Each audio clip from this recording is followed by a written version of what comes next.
Okay, this math video is for Secondary Math 2, your Test 2 for the term review. Oops. I promised you that I would have on my website a review that goes through all of the problems. I promise you that this test is very similar to the actual test, or the review I should say is very similar to the actual test. Okay, so the review is 2 pages. Now if you for some reason are still in the old book, I'll write the old page, and if most of us should be in the new book. Okay, the old page is page 950. The new page is page 294. We're doing 1 through 2 and 21 through 28. Okay, then there was a second part. The old page is page 835. The new page is page 243, numbers 48 through 60 even. We're going to start with page 294, number 1.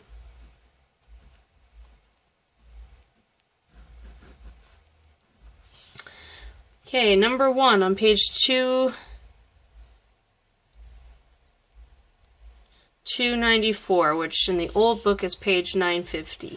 It says this equation, y equals 5 times 2 to the x plus 1 plus 3. How does the graph of each function compare to the graph of the parent function? Well, it doesn't tell you the parent function, but you can figure it out. The parent function is the most basic function with the same base. So if you look here, the base is 2. The most basic exponent you could have would be x. So the things that change are right here, the 5, the plus 1, and the plus 3. Okay, we learned in class that we have this generic function.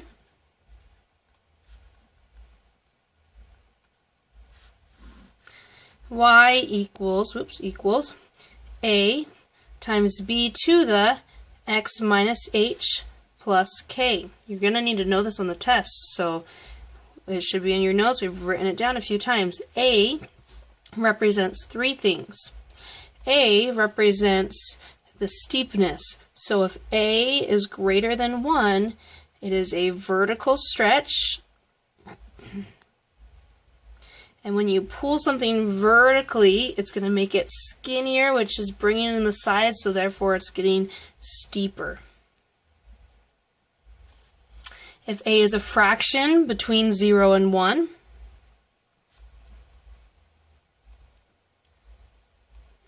it's going widthways more than it's going height, vertically. Excuse me. So that's a vertical compression.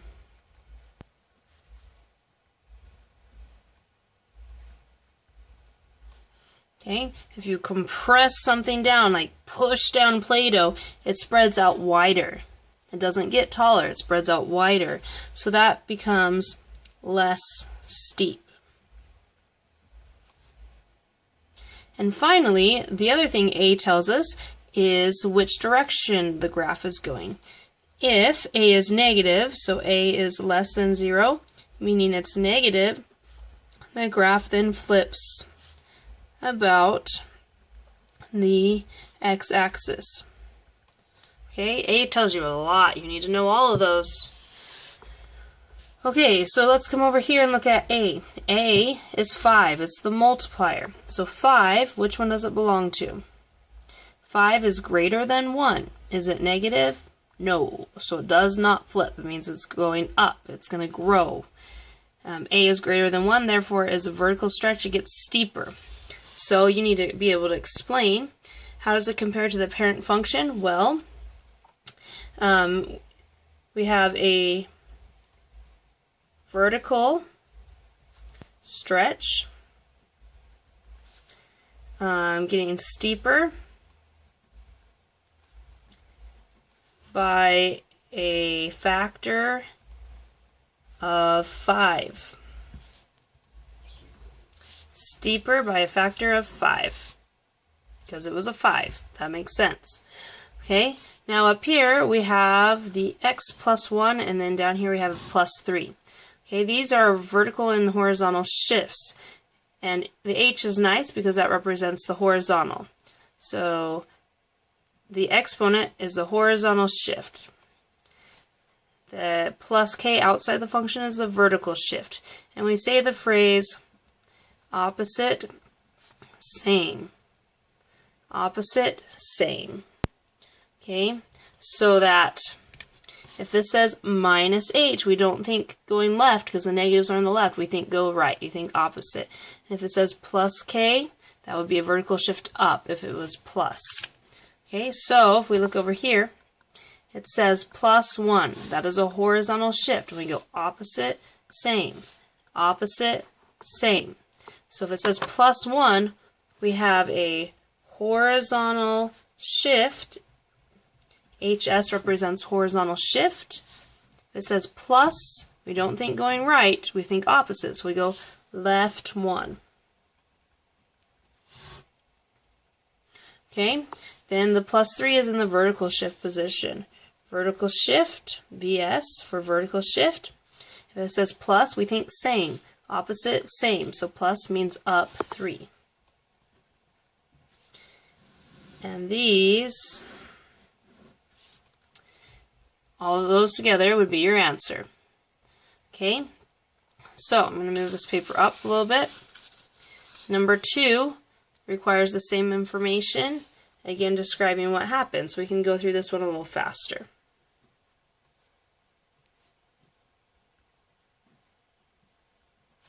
Number 2, same directions but different equation. It says y equals -2 times the quantity 1/3 raised to x plus 2, or x minus 2, sorry, x minus 2.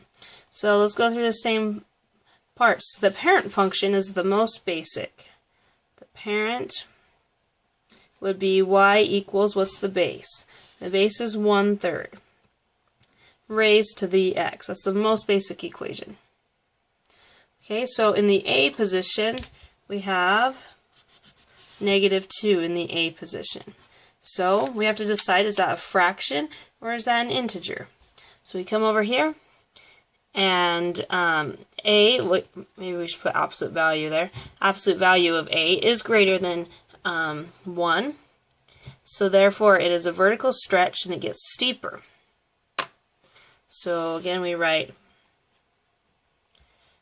vertical stretch, steeper by a factor of, what it was, a factor of 2. And it also, because it's negative, flips. Flips about the x-axis. Okay, the A has the most writing required. Okay, let's go look at this exponent. This -2 is in the H position for the horizontal shift. And remember, we think opposite, same. Opposite, same. So if it says -2, what's the opposite of going to the negatives? To the left would mean the opposite would be go to the right. Right? So -2 on the number line, -2 is to the left. But we think opposite, so we go to the right. So the horizontal shift is going to go right 2. And lastly, the vertical shift. The vertical shift is plus k outside the function. So what number's hanging out there? Nothing. So what number means nothing? 0. There is no vertical shift. So the vertical shift would be none. Okay, there you go. First two done. Then we jump over to section, the third section in the chapter, doing piecewise functions, which we were working on this week. Okay, so I'm going to flip this over. Looks like piecewise functions. Number 21. It asks us to graph the following. F of x equals, now there are two pieces.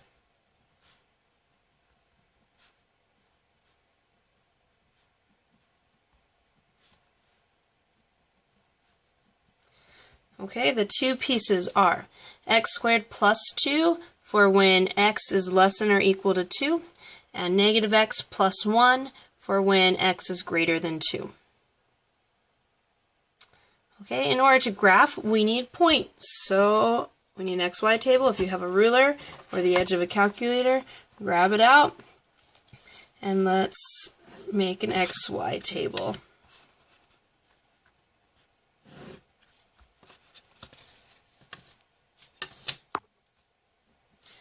And instead of y, we put f of x because we have a function. So we generally write f of x, though they're kind of interchangeable. Okay, now we need to be careful. What do we graph around? Do we just do -3 to +3? Well, you have to actually look at the given information. The given information right here tells us there's a lot going on around +2. That's kind of where the action's happening. So we need to be able to graph a few less than 2 and a few greater than 2. So what are some numbers that are less than 2? If you think about it, well, let's see. 1, 0, -1. We want a handful. Let's go all the way to -1. Now remember, we talked about how we have to plug in 2 twice, because we want to see what's happening at 2 for this equation and happening for 2 in this equation. So we're going to double hit 2 and then do a couple larger. Okay, if it helps you to, just think of drawing a line right there, that the first one applies to x squared plus 2, and the second one applies to, I should put equals f of x, and the second one applies to the second function. You could do that. Okay, so let's write our work out. And wherever there is an x, we're going to plug in the first value, which is -1. So x squared plus 2. Well, we were asked to plug in -1. P.S. Make sure you're actually using the correct equation. Check it out. X is less than or equal to 2. Are we using the right equation? Are these numbers less than or equal to 2? Yes, they are. Okay, so make sure you're actually using the right equation. The numbers less than or equal to 2 must apply to the top equation only. Okay, so we plug in -1. Remember PEMDAS, please excuse my dear Aunt Sally. We do exponents first, so -1 squared is 1, plus the 2 makes 3. So our f of x, or the y value, is 3. Do it again. 0 squared plus 2. 0 squared cancels out. We're left with 2. Do it again. 1 squared plus 2. 1 squared is 1. Plus 2 is 3. Oh, interesting. What type of function is this? X squared? That's a quadratic, right? So we've had a repeat of the 3's. So that's showing us we have a vertex right here. Okay, one more to do. Plug in the 2. 2 squared is 4. Plus 2 is 6. Okay, now we have a different equation. All these numbers, 2 to 5, they apply here. Now it's not equal to 2, but we still need to know what's going on at 2. But 3, 4, and 5 are greater than 2. So we have to use the bottom function, which is a negative x squared. So make sure you do negative parentheses plus 1. Negative x plus 1. I think I said negative x squared. I meant negative x plus 1. Okay, so first plug in the 2. Negative 2 plus 1 would be negative 1. So we plug in negative 1. Go all the way through the chart. See, we don't even need a calculator. We can do this in our heads. Negative 3 plus 1 is negative 2. Negative 4 plus 1 is negative 3. And negative 5 plus 1 is negative 4. Alright, we are ready to graph. If we take a look at our data, look at the x's, do we have both positive and negative? Well, we only have one little negative. And the y's, we have both positive and negative. So I'm going to do almost all 4 quadrants. I'm just going to do a little short end on the left because I don't really need to go too far into the negative side on the x values. Okay, but we do need positive and negative y's. Okay, you need to label your axes always.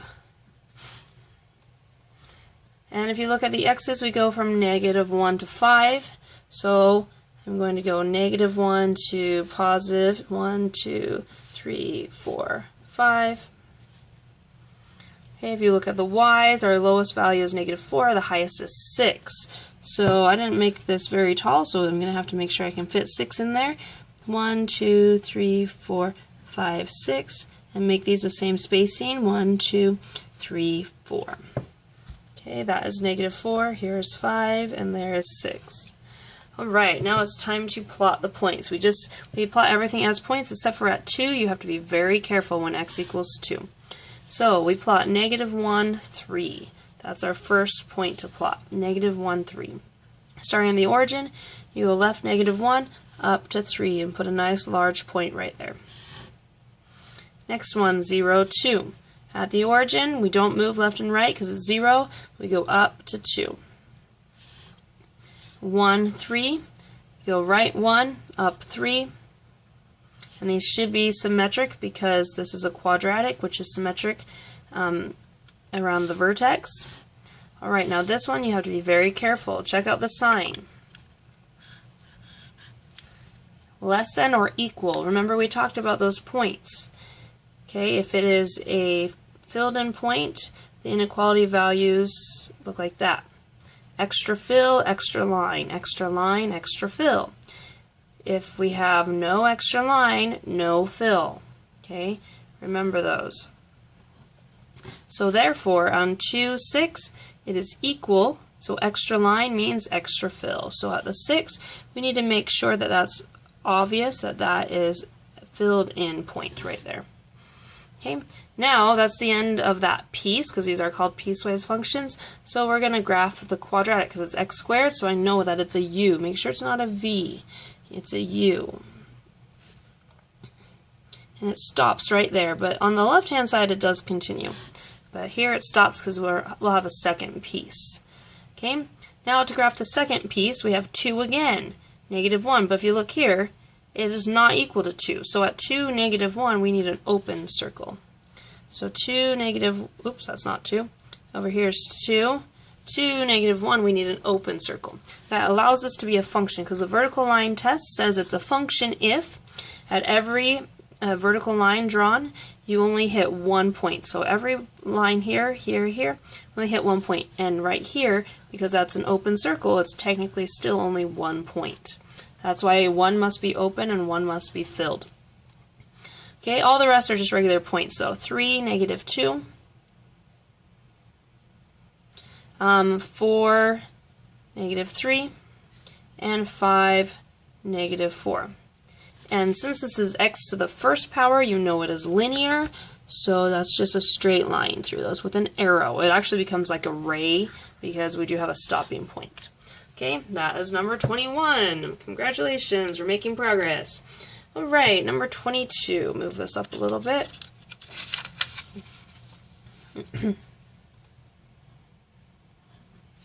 Number 22. Write a piecewise definition for f of x equals negative 3 absolute value x plus 1 minus 1. Remember, absolute values means there's both a positive and a negative. Okay, the piecewise definition is looking for something like this, where we say f of x equals the parts. Okay, so we're trying to break it up into parts. Okay, So, it's really nice when they actually give you the function, because then you just have to write the positive form and the negative form. Okay, because this absolute value part can be both positive and negative. So f of x equals, what you can do is think, okay, for the absolute value part, I'm going to drop the absolute value and change it into the negative form. Now remember, this negative 3 is being timesed. Okay, so when we times, we're going to be timesing by a negative x plus 1. I know that looks really messy, but it's really not. Negative 3 times a negative is a positive. So I'm just showing that that would become a positive 3 times x plus 1, close the parenthesis, minus 1. Then the other value would be when the absolute value piece is positive. So that would leave negative 3 times x plus 1 minus 1. Okay, so our last part is to find the stipulations. Like here, we had x is less than or equal to 2 and x is greater than 2. Well, maybe it would help to graph it a little bit. If we just do a quick rough graph, because lots of us are visual learners more than we are, more than we can just like do it in our heads. So this really, if we distribute in, I'm just going to do a little bit more simplification, would be 3x plus 3 minus 1, which is really 3x plus 2. That's really nice because it's linear, it tells us the slope, it tells us the y-intercept.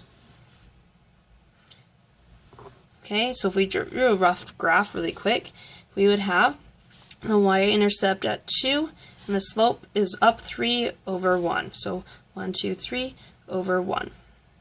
And then it would even continue down, down 3 over 1. 1, 2, 3 over 1.